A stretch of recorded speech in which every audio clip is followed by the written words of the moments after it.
Assalamualaikum warahmatullahi wabarakatuh. Perkenalkan, nama saya Musdalifah, NIM 35120102. Tujuan saya untuk membuat video ini untuk sebagai bahan UTS mata kuliah pelayanan prima.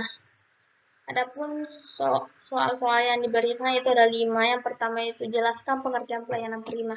Pelayanan adalah kegiatan yang ditawarkan oleh perorangan atau organisasi kepada konsumen atau orang yang memerlukan pelayanan yang bersifat tidak berwujud dan tidak dapat dimiliki tapi bisa dirasakan. Atau kegiatan yang dilakukan seseorang untuk memenuhi kepentingan orang lain sesuai dengan kebutuhan. Pelayanan prima adalah pelayanan terbaik, disebut terbaik karena sesuai dengan SOP yang berlaku atau yang dimiliki organisasi yang memberikan pelayanan. Pelayanan disebut sangat baik atau prima apabila mampu memuaskan pelanggan atau pihak yang dilayani sesuai dengan harapan atau keinginan pelanggan. Pertanyaan yang kedua yaitu jelaskan jenis-jenis pelayanan prima beserta contohnya. Jenis-jenis pelayanan prima yaitu yang pertama core service adalah pelayanan yang ditawarkan kepada pelanggan yang merupakan produk utamanya. Misalnya hotel menyediakan kamar dan ballroom. Yang kedua itu facilitating service, fasilitas pelayanan plus kepada pelanggan, misalnya pelayanan front office pada hotel, misalnya ada karyawan yang bisa melayani dengan baik.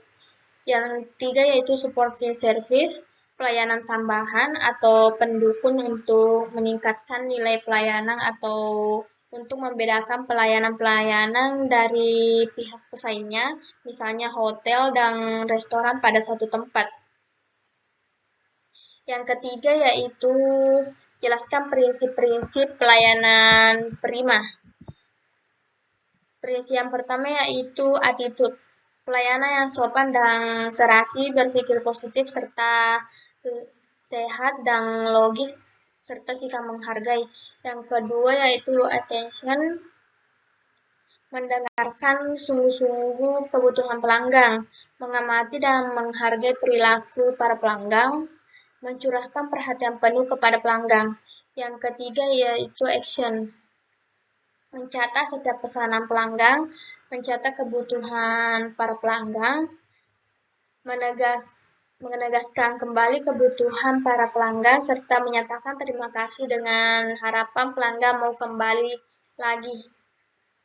Yang pertanyaan selanjutnya itu yang keempat, apa yang harus dilakukan ketika pelanggan yang sedang dilayani meminta bertemu dengan kolega kita? Pertama yang harus kita lakukan yaitu bertanya apa tujuan dari pelanggan ini bertemu dengan kolega kita, dan jika alasannya sudah jelas, kita harus meminta izin terlebih dahulu untuk bertanya kepada kolega apakah dia bersedia untuk bertemu atau tidak.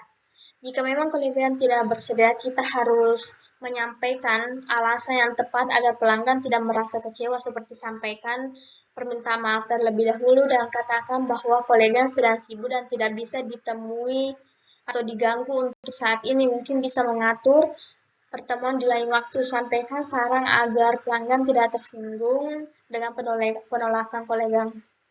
Terus yang kelima yaitu pertanyaan terakhir, apa output yang akan dicapai dalam survei indeks kepuasan masyarakat? Output yang didapat lebih ditingkatkan lagi karena ada indeks kepuasan masyarakat atau kuesioner.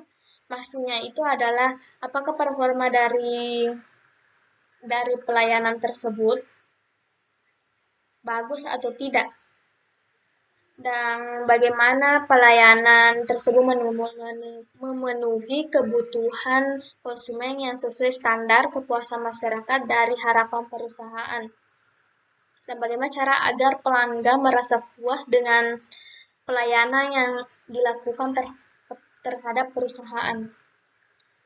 Mungkin sekian yang dapat saya sampaikan, lebih dan kurangnya mohon dimaafkan. Assalamualaikum warahmatullahi wabarakatuh.